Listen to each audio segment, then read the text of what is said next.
नमस्कार दोस्तों, ocean network में आपका स्वागत है। मैं हूं ओमकार चौधरी। आदित्य सत्संगी जी जुड़ गए हैं, उनका स्वागत कर लेते हैं। आदित्य जी, नमस्कार। नमस्कार आपको, आपके दर्शकों को and thank you for inviting me again. Aditya ji, 5,000 लोग अब तक मारे जा चुके हैं ईरान में, और अब ईरान के प्रदर्शनकारी आरोप लगा रहे हैं कि ट्रंप ने मरवा दिया हमें। पहले कहा कि मदद आ रही है, लगे रहो, इंस्टीट्यूशंस पर कब्जा करो, जो आप लोगों को मार रहे हैं, आप पर अत्याचार कर रहे हैं, उनकी सूची बनाओ। इनको बड़ी हैवी जो है वो कीमत जो है वो चुकानी पड़ेगी। और वो रास्ते में मदद जो थी वो अभी तक पहुंची नहीं है तेहरान या तेहरान के आसपास। बीच में कुछ खबरें आती रही, कोई एक बेड़ा है जो चल रहा है जिस पे 100 विमान, जंगी जहाज हैं और दुनिया भर का साजो सामान है। कोई हस्तक्षेप किया नहीं। और सिवाय इसके कि अब व्हाइट हाउस ने कहा कि भई 800 फांसियां होनी थी, जो ट्रम्प साहब ने रुकवा दी। लेकिन 5,000 जो मारे गए हैं इस हिंसा में, जिनमें 500 सुरक्षाकर्मी भी बताए जा रहे हैं, तो ट्रम्प पर कौन विश्वास करेगा? और ट्रम्प ने जिस तरीके से लोगों को उकसाया, ये अपने आप में अभूतपूर्व घटना थी। मेरे विचार से पूरी दुनिया में उँगलियों पर गिनने वाली इस तरह की घटना होंगी कि किसी राष्ट्र प्रमुख ने किसी दूसरे देश में इस तरह हस्तक्षेप किया हो, प्रदर्शनकारियों को उकसाया हो कि और करो। देखिए, प्रेसिडेंट ट्रम्प को अक्यूज भी किया गया था जब जनवरी 6 का इंसरेक्शन हुआ था अमेरिका में, तो वो भी एक उनका बैकग्राउंड है। दूसरा, जितना भी ईरान में हुआ वो सब, इसलिए मैंने इस पर कभी कोई शो नहीं किया, बिकॉज ये इन्फॉर्मेशन क्लियर नहीं थी। अब सब क्लियर हो गई है। पाकिस्तानियों के 60,000 weapons built by the Pakistani ordnance factories के पकड़े गए। तो पाकिस्तान वॉज एक्टिवली इन्वॉल्व, सारा मूवमेंट पाकिस्तान की तरफ से हुआ वेपन्स का, लोगों को मारने का। और इमेजिन करिए, Sunni killing a Shia in the on behalf of America, कितना बड़ा न्यूज़ बनता है ईरान के अंदर। और आपने 5,000 बोला, बट टफ फिगर्स आ रही हैं, 22 से 25,000 लोग अफेक्ट हुए हैं। मारे गए हैं, नहीं मारे गए हैं, बट इतना तो आपने जो बोला 5,000 तो कन्फर्म्ड है, बट इतना लोग अज्यूम कर रहे हैं।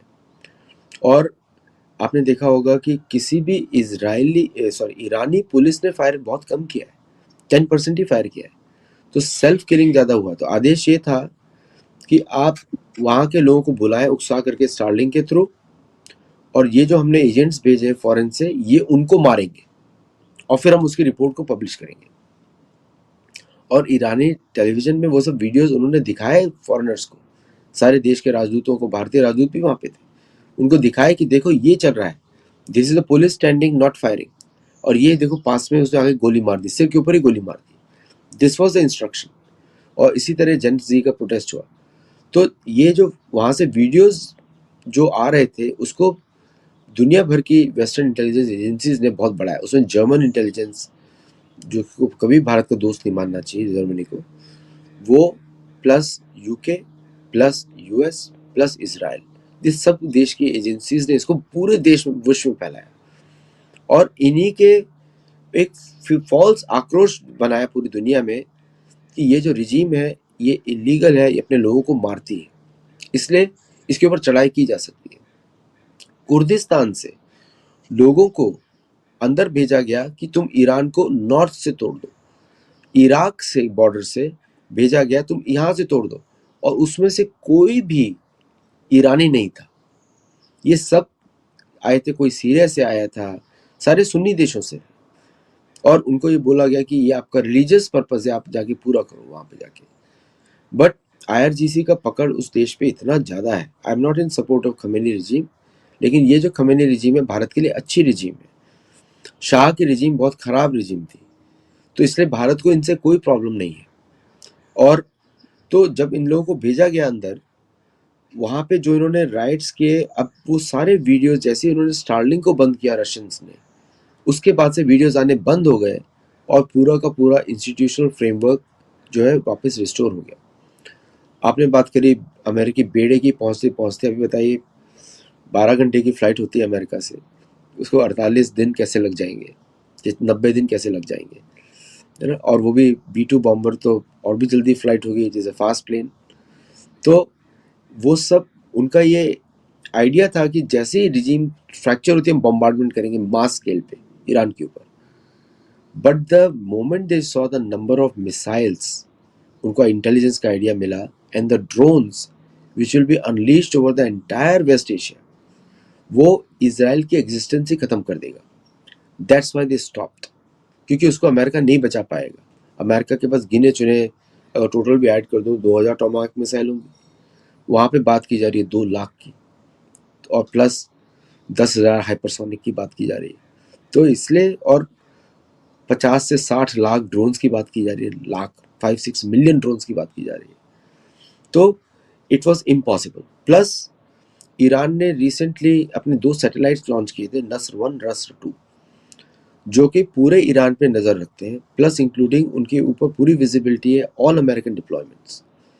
तो अगर उनमें से उसने कुछ यूज़ कर दिया, प्लस उसके पास 4000, ऐसा बोलते हैं 2 to 4 टन्स उसके पास न्यूक्लियर फिसाइल मटेरियल ऑलरेडी है, उनको ये भी इंटेलिजेंस मिली कि शायद वो बना चुके हैं 1 या 2 बॉम्ब, तो then Pakistan existence becomes in question. So इसलिए इन्होंने पूरा प्लान को कैंसिल कर दिया इंडेफिनेटली राइट नाउ। बिल्कुल सही कह रहे हैं आप। लोग अब उन पर धोखा देने के आरोप लगा रहे हैं। बिल्कुल। और आदित्य जी, अगर ग्रीनलैंड प्रकरण की बात करें तो यूरोप के 6 से 8 कंट्रीज की सेना लैंड कर चुकी है डेनमार्क या ग्रीनलैंड में। और जिस तरह के डायलॉग्स डोनाल्ड ट्रंप और मैक्रो के बीच में हुए हैं, ये हालांकि कोई नई बात है नहीं। वो मैक्रो पर पहले भी इसी तरह के तंज कस चुके हैं। और मैक्रो जो है वो जाने जाते हैं अपने बेलोस टिप्पणियों के लिए भी, और अड़ने के लिए भी जाने जाते हैं। तो मैं ये जानना चाहता हूं कि क्या सिचुएशन है, नेटो बचेगा नहीं बचेगा, और ये तनातनी कहाँ जाकर के थमेगी?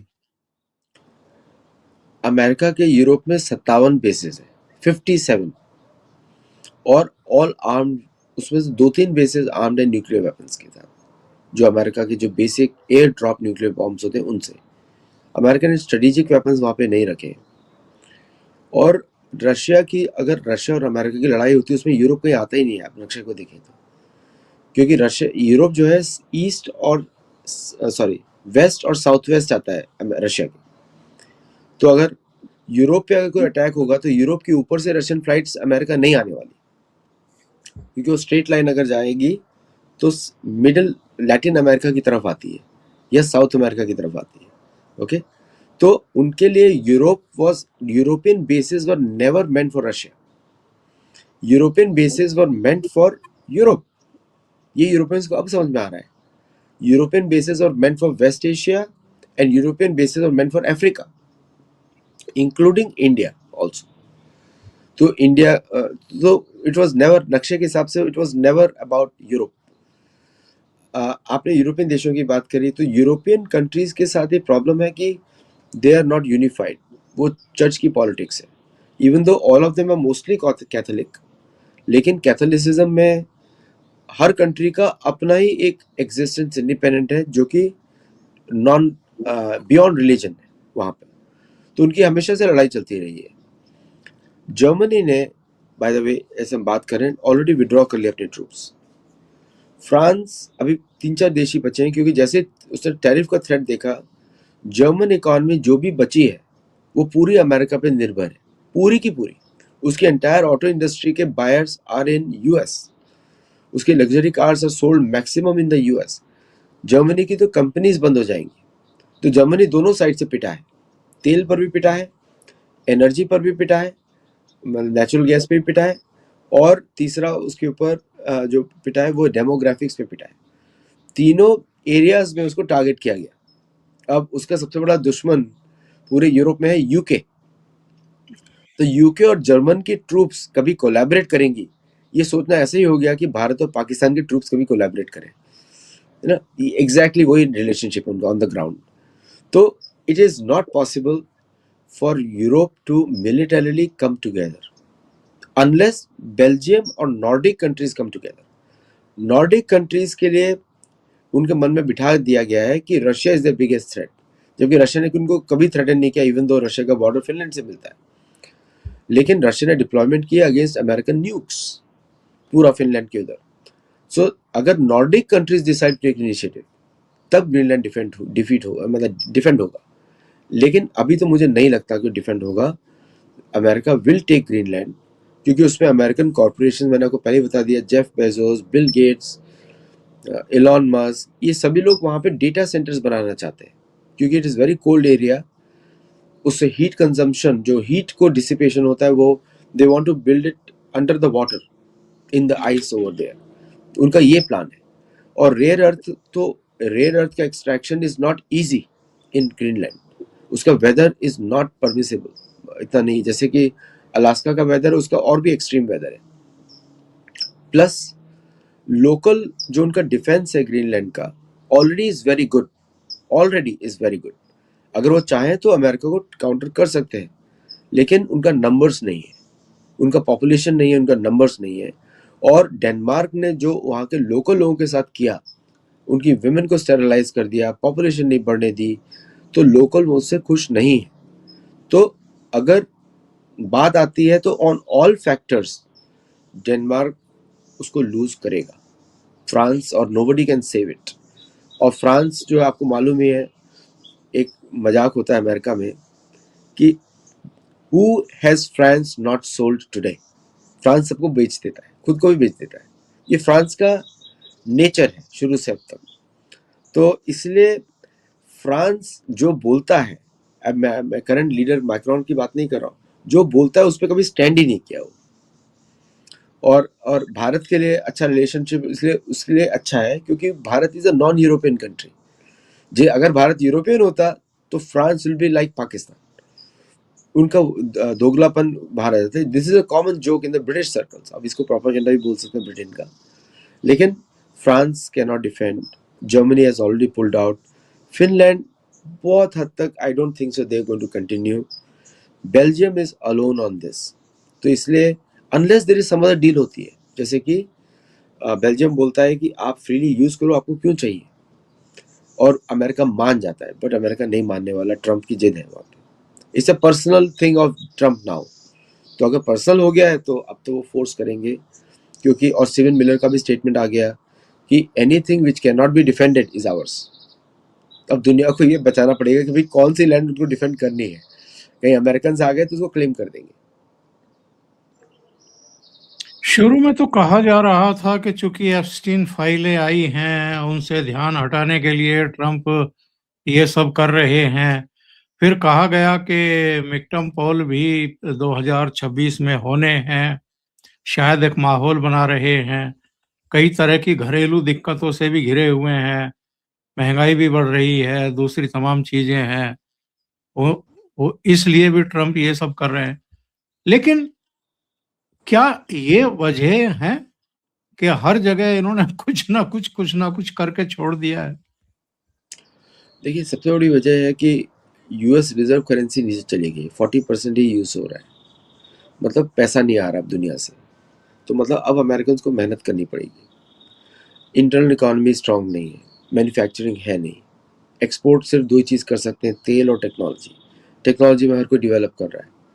भारत भी अब खुद के प्रोडक्ट्स पे स्टार्टअप से फोकस कर रहा है, जो कि पहले नहीं करता था।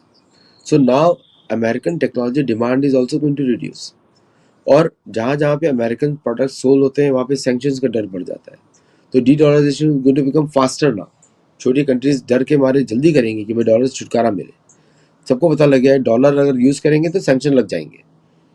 सो ये अपने पैरों पे कुल्हाड़ी मार चुके हैं with a Russian episode of blocking SWIFT access.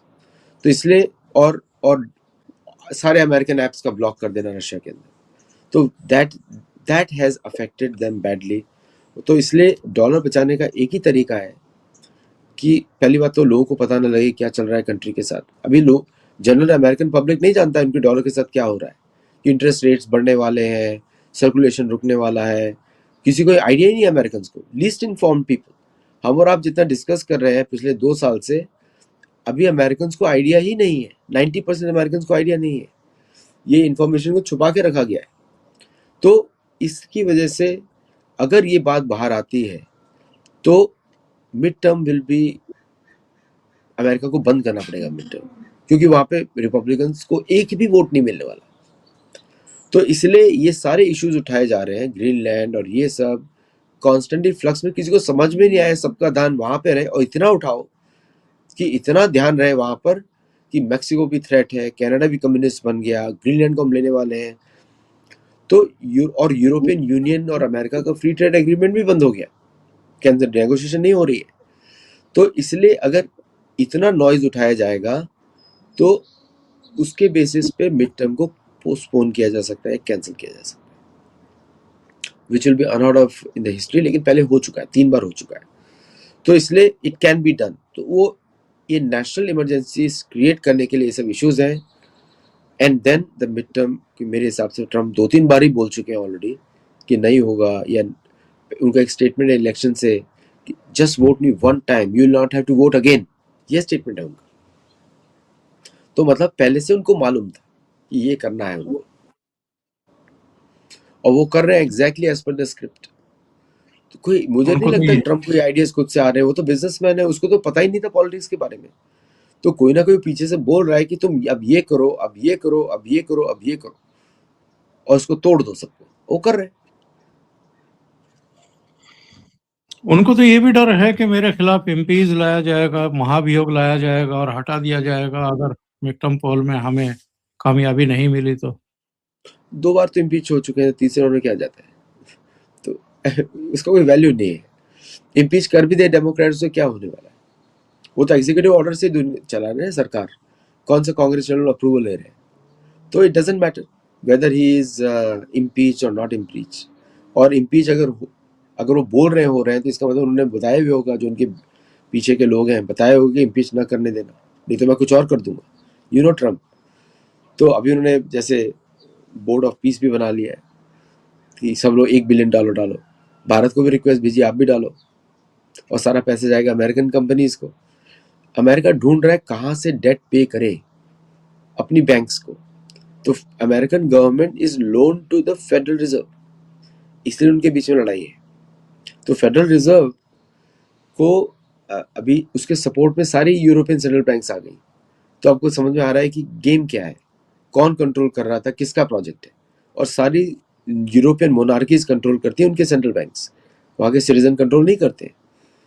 सो ये गेम बहुत ही डीप है, और ऐसा लगता है कुछ लोग जो ट्रम्प को प्रोजेक्ट कर रहे हैं बोल रहे हैं कि he is become a new liberator from European control. तो इस तरह की भी बातें हो रही है अमेरिका में। तो इसलिए ये मिड टर्म पे तो डेफिनेटली टारगेट है, क्योंकि मिड टर्म पोस्टपोन हो जाएगा तो ट्रम्प की परेशानी थोड़ी डोमेस्टिक फ्रंट पे कम हो जाएंगी। एक्सटर्नल को अमेरिका केयर नहीं करता, किसको बॉम्ब कर दे, क्या कर दे, किसको मार दे, दे डोंट केयर। ये यूएई के प्रेसिडेंट अचानक भारत क्यों आ रहे हैं, मसला क्या है, कुछ समझ में आया क्या? देखिए, यूएई का बड़ा प्रिकेरियस कंडीशन है, उसके विरुद्ध सऊदी अरेबिया है, जो कि सऊदी अरेबिया की लैंड से ही सटा हुआ उसका लैंड है। तो people have to understand see the geography, और ज्योग्राफी में Saudi Arabia is the boss in that region, और उसके पास उसने अटैक किया है, यमन पे किया है, हुथियों पे किया है, जो कि कहीं ना कहीं यूएई के द्वारा सपोर्टेड थी, और उसकी missiles can create havoc for Dubai. Just imagine करिए कोई अटैक कर दे दुबई के इंफ्रास्ट्रक्चर पे। दुबई तो एक मिराज बनाया हुआ है, एक आलीशान मिराज है। तो इसलिए उनको मालूम है क्या थ्रेट है, कि अगर ईरान से भी थ्रेट है उनको, इसलिए सारी अरबिक कंट्रीज ने, सुन्नी कंट्रीज ने अमेरिका के साथ कोऑपरेट नहीं किया, जिसमें लिंडसी ग्राहम ने उनको धमकी भी दिया। तो आई थिंक ये उनका यही प्लान है कि भारत, जो कि एक स्ट्रेटेजिक पार्टनर है यूएई का, एंड भारत में मैक्सिमम इनकम, उन्होंने पाकिस्तान को अप्रोच नहीं किया, ये वेरी इंटरेस्टिंग, जबकि सारे यूएई के प्लेन्स पाकिस्तानी उड़ाते हैं बाय द वे, उनके फाइटर प्लेन्स, उनके सारे ट्रेनर्स पाकिस्तानी हैं। उन्होंने फिर भी पाकिस्तानियों को अप्रोच नहीं किया, उन्होंने भारत को अप्रोच किया। द रीजन इज कि जो टेक्नोलॉजी भारत यूज करता है फॉर एयर डिफेंस, उनको उस तरह की टेक्नोलॉजी चाहिए, लेयर डिफेंस, ताकि वो अपने आप को किसी अटैक से बचा सके। मुझे इससे ज़्यादा नहीं दिखता इस समय फॉर द टाइम बिंग, क्योंकि यूएई के आपको मालूम है कि ऑयल रिजर्व्स भारत में है, यूएई में नहीं है, डिफेंस जो स्ट्रेटेजिक ऑयल रिजर्व्स है। तो there is a lot for UAE to lose कि कहीं पे इजराइल ने उनके विरुद्ध काम कर दिया, या सऊदी अरेबिया ने कर दिया, या कतर ने कर दिया, तो इनके आपस में जीसीसी में फूट पड़ चुकी। तो यूएई कमिंग टू इंडिया, और जहां भी देखिए भारत इन्वॉल्व होता है उस देश पे आक्रमण नहीं करता अमेरिका। साउथ अमेरिका में गायना को थ्रेटन नहीं किया, सुरिनाम को थ्रेटन नहीं किया, ट्रिनिडाद एंड टोबैगो को थ्रेटन नहीं किया, बेलीज को थ्रेटन नहीं किया, यहाँ पे सब जगह भारतीय है। और तो Bharat is the only country which is friendly to, officially friendly to USA and officially friendly to Russia, और officially friendly to Iran as well, officially. तो इसलिए Bharat becomes a safe bet for them to come to. लेकिन पिछले कुछ दिनों से देख रहे जर्मन चांसलर होकर के गए हैं, अभी 26 जनवरी गणतंत्र दिवस परेड में यूरोपियन यूनियन का पूरा अमला आ रहा है। 27 जनवरी को शायद एफटीए साइन हो जाए यूरोपियन यूनियन के साथ। बहुत बड़ी तेजी से कुछ घटनाएं चल रही हैं, और ये यूएई के प्रेसिडेंट तो अभी आ ही रहे हैं, ये दिल्ली होकर के वापस जाएंगे। तो ये सब अचानक भारत जो है वो अ, गतिविधियों का केंद्र बनता हुआ दिखाई दे रहा है। मुझे लगता है कि भारत बड़ी होशियारी के साथ पत्ते फेंट रहा है। सबसे बड़ी जो भारत की जो जिसको लोग रिकॉग्नाइज करते हैं वो operation Sindoor. Operation Sindoor is a game changer. Operation Sindoor में टॉप अमेरिकन चाइनीज टेक्नोलॉजी को, टॉप, जो कुछ भी बिल्कुल भी उसको अंडर एस्टिमेट ना करें, कि पश्चिमी देश सिर्फ सैन्य शक्ति से डरते हैं या सैन्य शक्ति को रिस्पेक्ट करते हैं, वो आपके मॉरल एजुकेशन पे उनको कोई असर नहीं पड़ता, ज्ञान पे उनको कोई असर नहीं पड़ता, क्योंकि वो स्वयं ही अपने आप को ज्ञान का चैंपियन मानते हैं। तो ऑपरेशन सिंदूर ने ये सब चेंज ला दिया है। जर्मनी को भी पता है कि जर्मनी की इकॉनमी की तबाही यूके ने की है, उसको मालूम है। और मर्ज का भारत में आना, और भारत ने जो सबमरीन डील जो उनके साथ ली है, that is one of the top deals. 214 submarine, but वो 214 नहीं है, कुछ और ही है। वो सिर्फ समय बताएगा कौन है, तो बस मैं हिंट देता हूँ लोगों को। तो और जर्मनी का क्या है कि जर्मनी के पास कोई मार्केट्स नहीं है, अगर अमेरिका पर ही डिपेंडेंट करता है, और भारत की सबसे ज्यादा उसकी ग्रोथ है in terms of buying power middle class की, तो German technology can be increased 10 times more in the Indian market than what it is with the US market. और जिस तरह US मार्केट में इंटरेस्ट रिजीम्स ऊपर जाने वाली है बिकॉज ऑफ डी-डॉलराइजेशन, उसको मालूम है कि वहां पे कोई कार खरीदेगा ही नहीं, क्योंकि अमेरिका में कार क्रेडिट पे खरीदी जाती है, भारत में कार कैश में खरीदी जाती है, बिग डिफरेंस। और साथ में जो profit percentage profit in India for a German car is higher than a respective percentage profit in American terms. तो इसलिए भारत उसके लिए लुक्रेटिव मार्केट है। दूसरा, जर्मनी के साथ भारत का एक और टाइप भी है, वो नेवल ऑब्जर्वेशन। ये न्यूज़ लोगों ने शायद मिस की, और शायद इस पे क्वेश्चन भी उठेंगे फ्यूचर में, कि German naval personal will monitor ship movement with India. तो उसमें क्या भारत का रेसिप्रोकल एग्रीमेंट है कि भारतीय naval attaches will also sit with Germany. Plus Germany का जो security problem with Russia is imaginary. Russia ने थ्रेटन नहीं किया है, जर्मनी ने थ्रेटन किया कालिनग्राद को लेने के लिए। Kaliningrad is a outpost of Russian, उस पर अटैक होगा तो न्यूक्लियर अटैक करेगा रशिया, उसके लिए बड़ा आसान है। सो दैट्स व्हाई मर्ज का प्रेम सडनली बढ़ा है, जबकि Germany is officially the biggest enemy of India. DW उनका जो मीडिया है, चेक इट आउट, BBC का बाप है वो, प्लस आपका very famous YouTuber is also based there, वो किसका एजेंट है? सो दे आर सो सो वो जर्मन इंटेलिजेंस तो भारत के विरुद्ध काम करता है ऑन बिहाफ ऑफ अमेरिकन। जिस दिन उनका रिलेशन अमेरिका से टूटता है, देखिए ये सारे लोग ऐसे कन्वर्ट होंगे, वो समझ में नहीं आएगा कि ये देशभक्त कैसे बन गया वो यूट्यूबर। ओके, और अच्छा फिर आपने जो बात करी इनकी उर्सुला वॉन वंडरलेन की, उर्सुला वॉन्डरलेन नोज कि India EU trade FTA is the biggest FTA in the world, in the world। Piyush Goyal ने भी बोला है the mother of all deals. हाँ, मतलब तो जस्ट देखिए, इमेजिन करिए यूरोपियन यूनियन का बाइंग पावर अमेरिका से ज्यादा है, अमेरिका में क्रेडिट ज्यादा है, क्रेडिट इजीली अवेलेबल, तो लगता है कि सेल्स ज्यादा हो रही है, लेकिन रियल कैश ट्रांजैक्शन नहीं है, सब कुछ लोन पे है। EU के साथ भारत को नेट प्रॉफिट होने वाला है because it's going to be cash deals, तो इसलिए मदर ऑफ ऑल डील्स है। और यूरोपियन प्रोडक्ट्स तो अमेरिका भारत अफोर्ड ही नहीं कर पाएगा, तो भारत के लिए नेट गेन है, उनके एक्सपोर्ट्स कम होंगे, हमारे एक्सपोर्ट ज्यादा होंगे। सो इसलिए क्योंकि मैक्सिमम जो पॉपुलेशन खर्च करती है कपड़ों पे, भोजन पे, इस पे खर्च करती है रेगुलर लाइफ में, तो वो तो भारत वहाँ पे तो कुछ उगता ही नहीं है। सो वो भारत से जाएगा तो it will be big thing. By the way Indian चीज वाज वोटेड द बेस्ट चीज लास्ट फ्यू इयर्स में, तो वो भी भारत की तरफ से जा रहा है, कॉफी और ये सब चीजें। So I think it's a net gain for both the countries actually. और यूरोपियन यूनियन का साइज भारत के साथ बराबर ही है, ज्यादा बड़ा नहीं है यूरोपियन यूनियन। सो इट बिल्कुल। All matches everything. तो शो शुरू होने से पहले आप कह रहे थे कि बहुत कुछ चल रहा है अमेरिका में, तो जरूर दर्शक भी और हम भी जानना चाहेंगे कि इस समय क्या सिचुएशन है वहाँ और किस किस तरह की घटनाएं चल रही हैं। देखिए अमेरिका में राइट्स चल रहे हैं, हर तरफ से दंगे फसाद चल रहे हैं because ice versus normal American citizen. तो मिनियापोलिस का तो आपने देख ही लिया कि किस तरह अब लोकल जो मिनियापोलिस के जो मेयर हैं उन्होंने पुलिस हटा ली है। तो उन्होंने बोला है कि आप जो लेफ्ट विंग, मतलब जो भी उनके जो अपोजिशन मेंबर्स हैं, उनको बोला है कि आप सड़क पे लॉ को अपने हाथ में ले लीजिए। शूटिंग भी हुई है आइस के विरुद्ध, और आइस की कारों को भी तोड़ दिया गया। ह्यूस्टन में फैल गया है, सेंटा एना कैलिफोर्निया में भी अब चल रहा है, प्लस टेक्सास में शुरू हो गया। ह्यूस्टन में आपने देखा होगा, वीडियोस तो आ गए सब तरफ से कि किस तरह लोगों ने अपनी बंदूकें निकाल ली है टू फायर।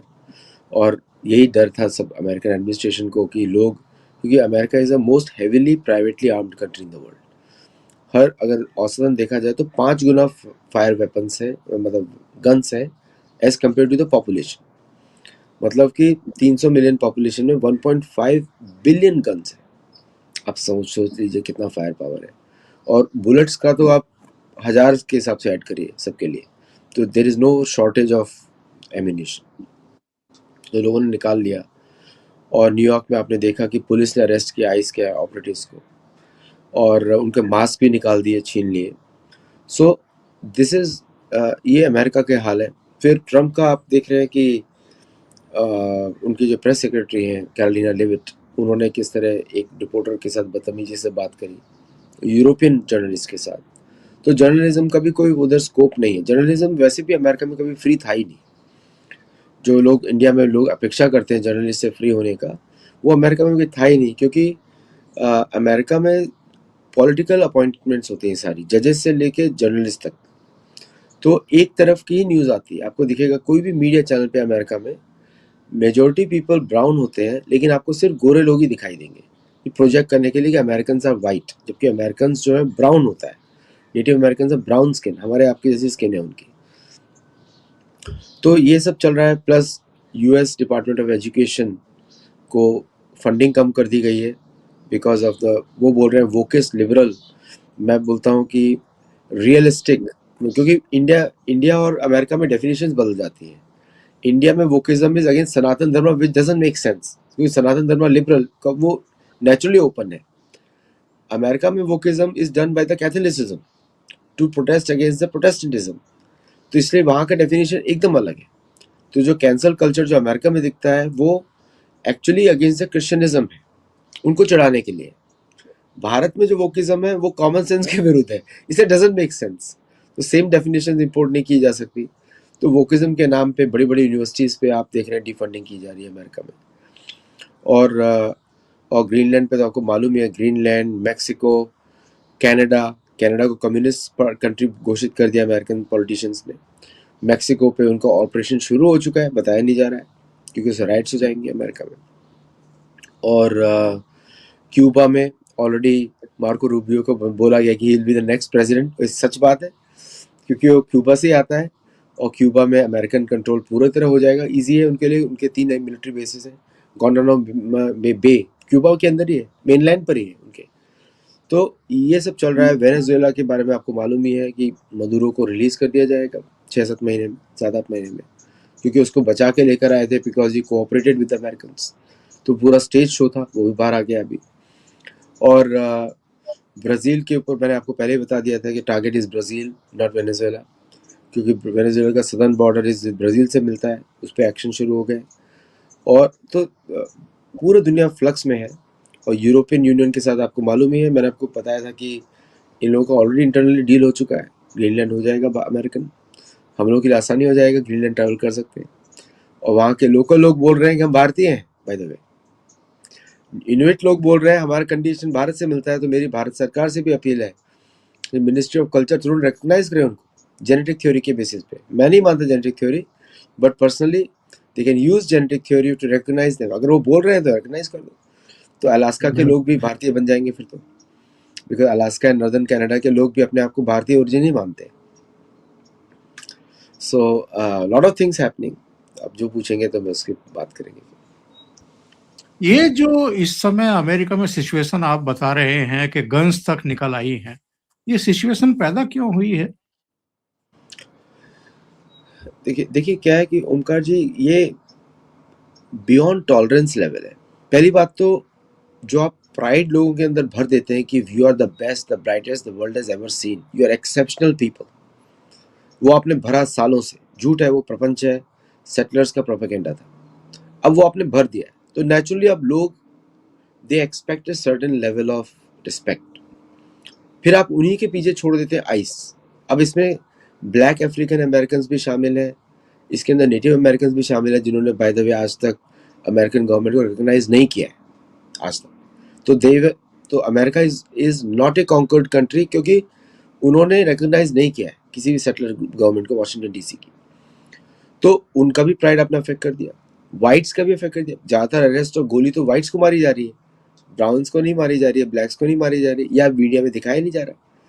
तो वेन यू पहले आप उनको चांद तारे दिखाते हैं, फिर आप उसके ऊपर आप उनके ऊपर उनकी सिटीजनशिप मांगते हैं। तो दैट्स वाई दी अब वो दिख रहा है सड़कों पर कि एंटायर एजुकेशन वाज रॉन्ग। और जो ये कंट्रोल की बात हो रही है, आप देखिए majority of ICE agents are white. Majority means 95% majority white है। तो अब ये पुराना वाला हो गया है कि वाइट कॉन्किस्ट अगेन कॉन्किस्टडोर्स अगेंस्ट ब्लैक्स, और स्लेव बना दिया जाएगा। और वाइट्स की पॉपुलेशन अमेरिका में 48% है, ओके, 52% आर नॉन वाइट्स। तो मतलब जैसे कि अगर किसी के मैक्सिकन से भी शादी होती है, उसको अमेरिकन से उसको मानते हैं कि वो नॉन वाइट है। हमको तो देखिएगा वाइट, लेकिन वो लोग नहीं मानते उसको वो बोलते हैं नॉन वाइट है, क्योंकि they are going by the blood chain.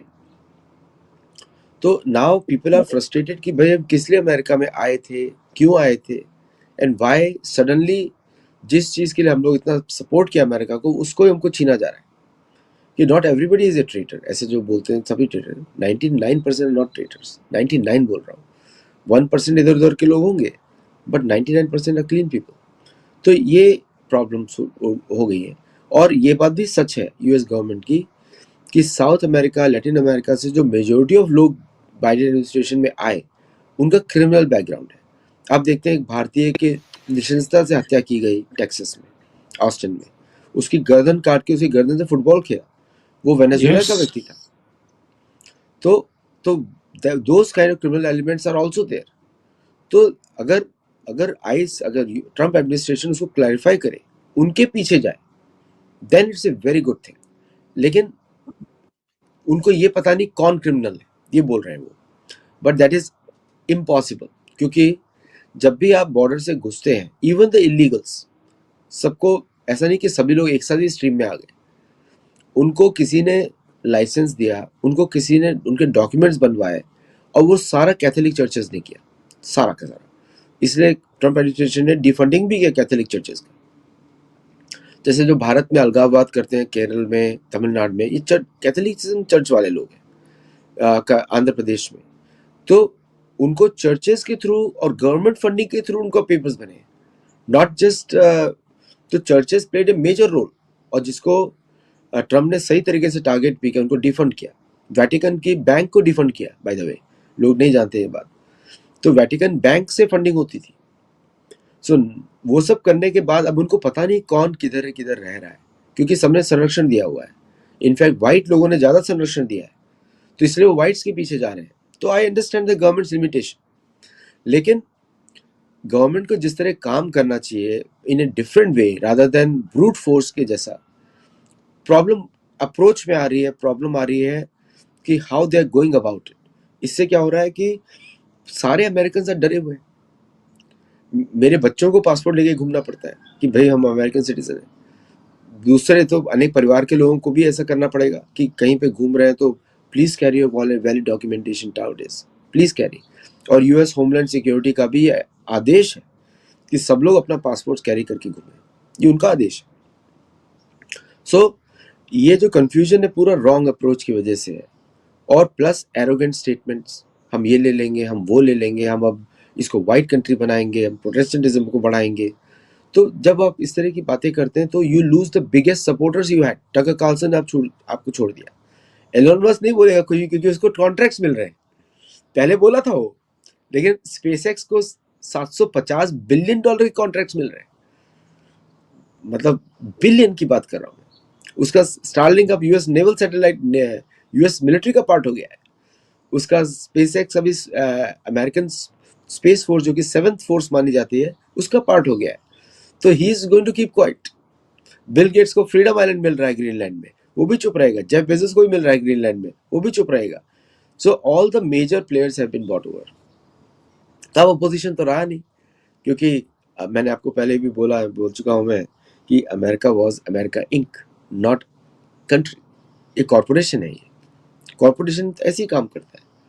वो लेजिटिमेसी लेने के लिए वो बोर्ड, जैसे कंपनी का बोर्ड मीटिंग्स होता है ना, पहले से डिसाइड हो जाता है कौन चेयरमैन है, कौन वाइस चेयरमैन है, कौन सीईओ। ऐसे ही है कि वो सब पहले से डिसाइडेड है।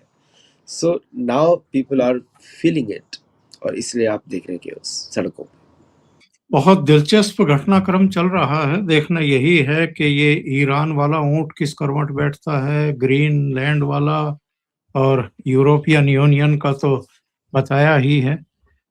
कई चीजें हैं जो पाइपलाइन में हैं, और आने वाले कुछ समय में थोड़ा इस बारे में जानकारियां मिलेंगी। बहुत बहुत धन्यवाद हमारे साथ जुड़ने के लिए सत्संगी जी। और निश्चित रूप से दर्शकों को ये चर्चा बहुत पसंद भी आई होगी। अगर आपको ये चर्चा अच्छी लगी है, वीडियो अच्छा लगा है, तो लाइक करना ना भूलें। इस वीडियो को फॉरवर्ड भी करें, और अभी तक चैनल आपने सब्सक्राइब नहीं किया है तो सब्सक्राइब जरूर कर लें।